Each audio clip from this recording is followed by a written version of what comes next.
தமிழ்நாட்டின் மூத்த அரசியல் தலைவராகவும் கிங் மேக்கராகவும் திகழ்ந்து வந்த மருத்துவர் ராமதாஸ் மட்டும் இல்லாம அவரது மகன் அன்புமணி இவங்க ரெண்டு பேத்துக்கு இடையே ஏற்பட்ட மோதலால தற்பொழுது மருத்துவர் ராமதாஸ் தலைமையிலான பாட்டாளி மக்கள் கட்சி மிகப்பெரிய சோதனை கட்டத்துல திண்டாடிட்டு இருக்கு.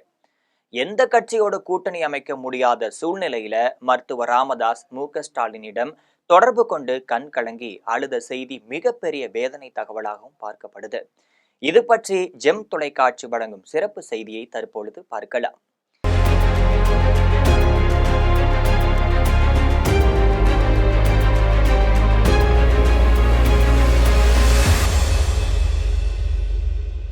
தமிழக அரசியல் வரலாற்றுல இதுவரை இல்லாத அளவுக்கு வரக்கூடிய சட்டமன்ற தேர்தல்ல பல்முனை போட்டி நிலவ காத்திருக்கு. அந்த வகையில தான் மருத்துவர் ராமதாஸ் நிறுவப்பட்டு வண்டியர் மக்கள் மத்தியில மிகப்பெரிய செல்வாக்கு பெற்ற பாட்டாளி மக்கள் கட்சி இப்ப மிகப்பெரிய சோதனை கட்டத்துல சிக்கி தவித்திட்டு இருக்கு. தந்தை மகன் இவங்க ரெண்டு பேருக்கும் இடையே ஏற்பட்ட மோதல்ல பாட்டாளி மக்கள் கட்சி இரண்டாக உடைந்திருக்கு. அந்த வகையில தான் அன்புமணி தலைமையிலான பாட்டாளி மக்கள் கட்சி அதிமுக மட்டும் இல்லாம பாஜக கூட்டணியோடு பேச்சுவார்த்தை நடத்தி தற்பொழுது கூட்டணியும் அமைஞ்சிருக்கு. அன்புமணி தலைமையிலான பாட்டாளி மக்கள் கட்சிக்கும் 18 தொகுதிகள் ஒதுக்கப்படும்னு ஒரு ராஜ்யசபா பதவி தரப்படும்னு உறுதியளிக்கப்பட்டதா சொல்லப்படுது. இந்த நிலையில மருத்துவர் ராமதாஸை எந்த காரணம் கொண்டும் அதிமுக கூட்டணியில சேர்த்து கொள்ள கூடாதுன்னு அன்புமணி கோரிக்கை வைத்த நிலையில மருத்துவர் ராமதாஸ் திமுக பக்கம் கூட்டணி வைக்க முயற்சிகளை மேற்கொண்டுட்டு இருக்காரு.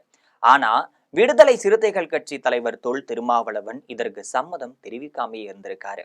பாட்டாளி மக்கள் கட்சி இருக்கும் இடத்துல விடுதலை சிறுத்தைகள் கட்சி இருக்காதுன்னு கராராக சொல்லி இருக்காரு.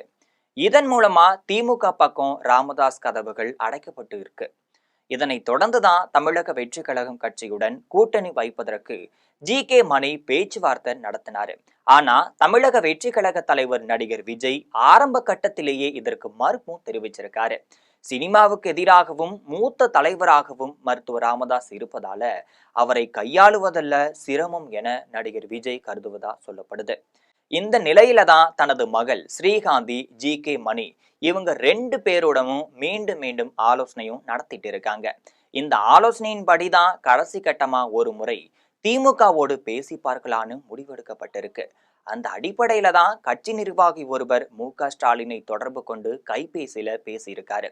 இதை அடுத்துதான் மருத்துவர் ராமதாஸ் மு.க.ஸ்டாலினிடம் கைபேசியில உரையாடி இருக்காரு. தற்பொழுது அவர் மிகவும் கண்கலங்கி இருக்காரு. நான் நீண்ட காலமா அரசியல்ல இருந்திருக்கேன். இப்ப வரக்கூடிய தேர்தல்ல எனது கடைசி தேர்தலா கூட இந்த தேர்தல் இருக்கலாம். இது எனக்கு கௌரவ பிரச்சனையாக இருக்கு. பாமகவை கூட்டணியில் சேர்த்து கொண்டு சில தொகுதிகளை ஒதுக்கி தாருங்கன்னு முதலமைச்சர்கிட்ட கண்கலங்கி பேசியிருக்காரு. மு.க.ஸ்டாலினும் இது குறித்து நான் ஆலோசனை நடத்தியிருக்கேன். பல கட்சிகளுடன் கூட்டணி பற்றி பேசி கொண்டிருப்பதால பாமக தொடர்பாகவும் நான் யோசித்து முடிவு சொல்கிறேன்னு தெரிவிச்சிருக்காரு. இதற்கிடையே வட மாவட்டங்கள்ல மட்டும் பாட்டாளி மக்கள் கட்சி தனித்து போட்டியிடலாமா அப்படின்னு ஆலோசனையும் செய்யப்பட்டுச்சு. ஆனா இறுதியா அந்த முடிவும் கைவிடப்பட்டிருக்கு.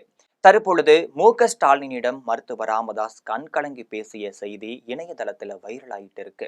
இதற்கிடையே தான் நாடாளுமன்ற உறுப்பினர் கனிமொழி பேசும் பொழுது திமுக கூட்டணியுடன் சில புதிய கட்சிகள் இணைய இருக்குன்னு தகவல் தெரிவிச்சிருக்காங்க.